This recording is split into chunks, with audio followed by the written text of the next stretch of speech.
صرف اس لیے دیا تھا، اجلت میں پارٹی نے فیصلہ کیا تھا، تحریک انصاف نے، تحفظ عین پاکستان نے، کہ عمران خان کی صحت کو خطرہ ہے، بلکہ وہ سپریم کورٹ کی ہدایت کے مطابق جو رپورٹ ہے وہ بڑی بھیانک ہے، بڑی خطرناک ہے۔ اس میں لکھا گیا 80% انسان کی غذائیں ہو رہی ہے، شرم کی بات ہے۔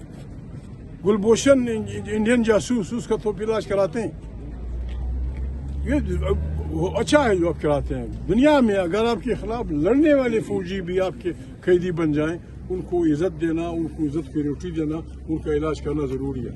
ہم نے اعلان کیا تھا کہ بابا عمران خان کو فوری طور پہ شفا پہنچا دو۔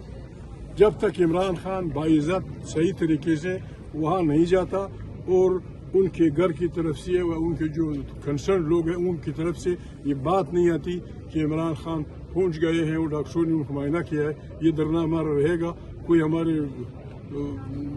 کھانا بند کرتا ہے، پانی بند کرتا ہے، ہم وہ لوگ ہیں، ہمارا کھانا کوئی بند نہیں کر سکتا۔ آسمان سے اترے گا، بند و سلوا اترے گا، بند و سلوا اترے گا۔ ہم یہاں صحت بھی ٹھیک رہے گی، صحبت بھی ٹھیک رہے گی، اچھے عالم فاضل لوگ ہیں، نمازیں بھی ہوگی، سب کچھ ہوگا۔ ہم یہاں بیٹھے ہیں، ہماری پارلیمنٹ ہے۔ اگر ہمیں چھیڑا گیا، تنگ کیا گیا، 3 تاریخ کو پریزیڈنٹ یہاں ایڈریس کرے گا۔ کیسے بہترین ایڈریس ہوگا؟ سینکڑوں لوگ، سینیٹر اور ایم این اے تحریک تحفظ پاکستان کے، پھر کیا ہوگا؟ وہی ہنگامہ۔ اسحاق خان ہمارے پریزیڈنٹ تھے، میں اپوزیشن کا ساتھ دے رہا تھا، تو بے نظیر والوں نے فیصلہ کیا کہ چیخ و پکار کرنی ہے، گو بابا گو۔ میں نے کہا یار میں شریف آدمی، میں یہ کام نہیں کر سکتا۔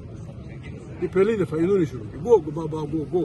میں چلا گیا لاہور، میں نے کہا میں یہ کام نہیں کر سکتا۔ جب آپ یہ رویہ رکھ لیں گے پھر ہم کیسے چھوڑیں گے، کیسے سنبھالیں گے اپنے اس کو؟ یہ بابا تو ہمارا جانا پہچانا بابا ہے، ہم اس کو جانتے ہیں۔ پھر کیا بولے گا وہ؟ یہ جب ہنگامہ ہوگا، ادھر سے گوہر چیخ رہا ہوگا، ادھر سے مذہب خدا اور بھی زور سیلا زیادہ کہ بہترین آواز، میں بھی شامل ہو جاؤں۔ لوگ کیا کہیں گے؟ یار پریزیڈنٹ آیا تھا اور لوگ کیا کہیں؟ مت چھیڑو، مت خراب کرو اس بلڈنگ کو، مت خراب کرو اس طاقت کو۔ آپ ہیں سب آپ، لیکن مہربانی کرے سونر دا بیٹر، جو خطرات آپ کے ہیں بھائیوں کی طرح ہمیں بتا دیں۔ میں عمران سے نہیں ملا ہوں، جب سے میں جیل جاؤں گا میں راضی کر دوں، کوئی کسی کو کچھ نہیں کہے گا۔ اور ایس پی صاحب طاہر بھائی، آپ نے ڈی آئی جی کا غلط حکم کو نہیں مانا۔